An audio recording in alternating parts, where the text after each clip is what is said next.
Why the Way We Read Sucks and How to Fix It, Part 3, The Unified Reading Process, written by Khatzumoto, posted in November of 2009. This is the third post in a continuing series on why the way we read sucks and how to fix it. Please take all this advice cum grano salis. Take it for what it is. 1 star. Don't say, yeah, a supernova. Really, just don't. In a galaxy of information about reading, everyone has their pet techniques, and everyone's situation is different to some degree. As a wise young man on the internets once said, quote, "No method will ever be 100% perfect for anyone except its creator," end quote. All of this entire site, it's just my personal thing, so don't take it too seriously. You definitely want to try, pick and choose what works and what doesn't for you. My own methods are constantly evolving, so in a sense you could say I end up disagreeing with myself now and then. And if I disagree with me sometimes, so should you, smiley face. A few months from now, I may not even be using any of these techniques I'm about to share with you, so keep that in mind. Why did I get into this reading technique thing anyway? Well, it's complicated, but only slightly so. Basically, I had 2 different sets of reading problems with 1. Native level languages, and 2. Sucky level languages. These 2 problem sets ended up being fixed with the same solution, and that's what makes this article series seem complicated. I'm really attempting to discuss 2 things at the same time. Confusing, I know. I'm a cruel, inconsiderate man. Get used to it. One thing common to both sets of problems is that, despite continuing efforts, electronic books are yet to reach the level of availability, let alone convenience, to allow one to go all electronic. My ultimate goal is 100% digitization, which would render a lot of this book handling business obsolete. Anyway, here are some issues that were unique to each set of problems. Problem set 1, native level languages. Too many books in possession. Major life decisions are starting to be made around the welfare of the books that are supposed to be getting read or reread at some point, but aren't. Books are getting lost in the sea, hidden under and behind other books. Reading a bit, but wanting to read much more, and also suck the most value out of each book. A lot of good, half-read books that warrant more reading, full of potentially good information, but that have been sidetracked by other books. Forgetting the content of fully read books, leading to a desire to keep books, for future reference or rereading, even though there are already too many books in the house and the world. I especially had the desire to have the content of personal development books more readily available in my head, in my life, where it could more readily affect my behavior. This basically led me to start SRSing quotes. More on that later. Guilt about skipping pages. Problem set 2, sucky level languages. Have books, keep getting more, but not reading any of them because the reading is too painful. Too many stops. Better SRS this. No pain, no gain, B-arch.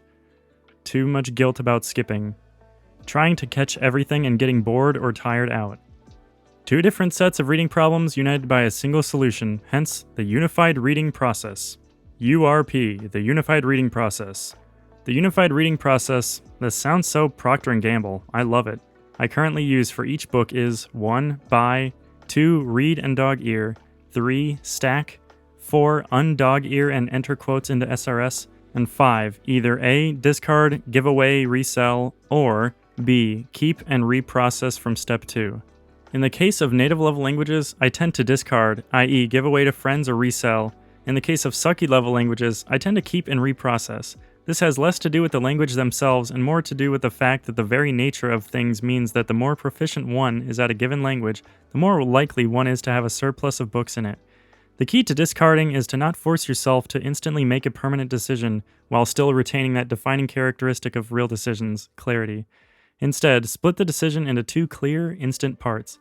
In my case, I have a temporary to discard box with a deadline on it. Once the deadline is reached or the box becomes full, then the permanent discarding happens. So a book could be waiting there in the temporary bin for a month or more, plenty of time to reconsider any decision. Anyway, as you can see, it's a really simple process. Here are just some of the benefits. Books are always more or less in a clear state, unread, in process, or read. This leads to less ambiguity and therefore easier management. Books turn into pieces of clearly memorized knowledge rather than just space-consuming things that are good to have, or things that you read once and kind of remember, but need to read again to brush up. You get to do a lot of reading without the long-term burden of physically owning, moving, or storing a lot of books. Low conversion, revisited. Skip this part if you want. At the risk of repeating myself, the key phrase throughout the process is low conversion. By conversion, I mean the fraction of the book in question that gets 1. Read closely and/or 2. Converted into SRS cards. Only a fraction of the pages of a book get read closely. in detail. Only a fraction of these pages get dog-eared. Only a fraction of the content of a fraction of the dog-eared pages gets entered into the SRS. Fraction, fraction, fraction. No matter how much you own or suck at the language, conversion is low by nature. In fact, ironically enough, the more you suck at a language, the lower your conversion will probably be. For one thing, there's only so much you'll be able to read well, and then there's the other extreme, where your conversion goes low because you already have so much prior knowledge. You see, conversion takes work, and there's only so much work that you can do. Far less than you wish you could, but that's okay because humans are smart. You could argue that we're built to be lazy and low conversion. Even people who intend to have high conversion end up with low conversion. In fact, the more pressure you put on yourself to convert, the more likely you are to, eventually, unconsciously, rebel and end up with 0% conversion. Zero conversion is fine if the book sucked that much, but it's not so fine when the book is otherwise good, well written, and about a topic you're interested in. The way to deal with sucky books is simple. Throw them away as soon as the suck is clear. Get rid of them. My problem was that I was having trouble approaching the books that I liked, books I had chosen, books I knew were good. I wasn't even picking them up anymore, and the root of the problem was my attempt to have high conversion. Anywho, that's all for now, but the series continues. Next article, Why SRS Personal Development Books? Wherein are discussed the reasons for and benefits of subjecting personal development books into the unified reading process.